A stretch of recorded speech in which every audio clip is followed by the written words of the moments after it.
Back to a question we've been exploring all night. Can we eat, drink, and exercise our way to a better and longer life, or do our genes trump everything in the end? You're here to answer your questions is Dr. Thomas Perls, professor of medicine at Boston University Medical Center and director of the New England Centenarian did I say that right? Yes. Centenarian study. There you go. And here with me in New York is Dan Buettner, who wrote the cover story for National Geo. The Secrets of Living Longer is in this month's issue on newsstands now. He's also the founder of BlueZones.com, a website devoted to the study of longevity. Dan, based on what you saw in Sardinia and Okinawa and Loma Linda, what's the biggest takeaway for you? Well, we found about a dozen really extraordinary things in the article, but I'll tell you the top three. Number one, we've all heard of the Atkins diet, but the cultures of longevity, the blue zones as we call them, eat almost always a plant-based diet. Lots of legumes, almost no meat. I think a big takeaway is minimizing meat in your diet. Interesting. Number two, we tend to exercise in great exuberant bursts. 85,000 people signed up for the marathon, New York Marathon last weekend. Cultures of longevity do sort of daily kind of low intensity exercise. The Sardinians we just saw were shepherds. They take long walks. The Okinawans garden a couple hours a day. I think the best level of physical activity is probably 40-minute walk every day. And exercise seemed to be built into their lifestyle. Right, it was sort of encoded in their cultures, so it wasn't regimented. It just happened naturally. Dr. Perls, I mean, say you're listening to this, you're 50 years old, you're cranky, you're a meat eater, you're a smoker. Is it still possible to extend your life at this point, or is the damage already done?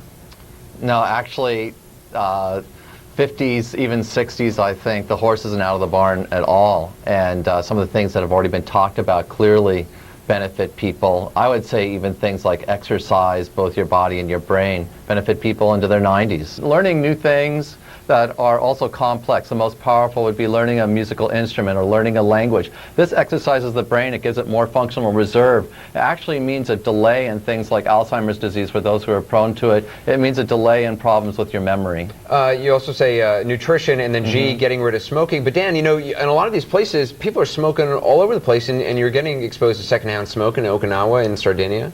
Not the centenarians. A very tiny percentage of centenarians that we interviewed for the story smoke, maybe 1 or 2%. Okay. So smoking is definitely, I think the biggest thing most Americans do to live longer is to cut out smoking. Dan, is there something that you changed in your life after doing this story? I quit eating a lot of meat. I took up yoga and invest more time in my family. Our first caller is Lorraine in North Carolina. Lorraine, good evening. What's your question? Yes, I was wondering what the doctor thinks about peace of mind. How I'm 86 and I think I'm doing very, very well. I'm very active in my mind and my body, and I wondered if peace of mind has a lot to do with it. It's a great point. What about it, doctor? A lot of these people, it's not so much the amount of stress that they've had in their lives, it's that they manage it so very well. And we see that all the time among these folks. They don't dwell on these things. They don't internalize stuff that would be stressful. They seem to just be able to let go.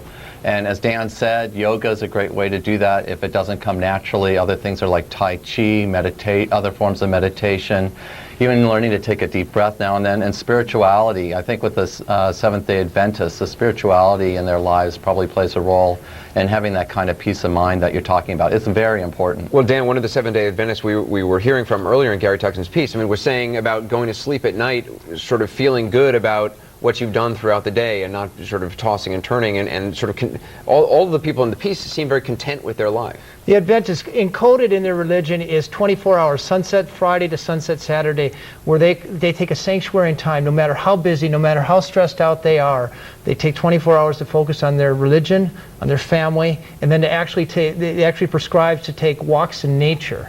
Oh, that's good. That's cool. So, there's so many, you know, I'm glad we're doing this, because I mean, I completely don't live this lifestyle, and I really now am more motivated to do it more than ever. We got another question from Brandy in Massachusetts. Brandy, good evening. What's your question?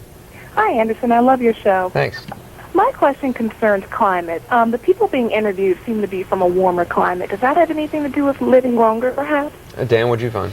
Well, that was true. That was true in Okinawa and Sardinia, but the Seventh-day Adventists, they're all over the United States. In fact, they're all over the world. And this Adventist health study out of Loma Linda showed that that men can live as much as 11 years longer than their American counterparts. So this is purely lifestyle, and it doesn't have anything to do with climate. Dr. Perls, do you have anything to add on that?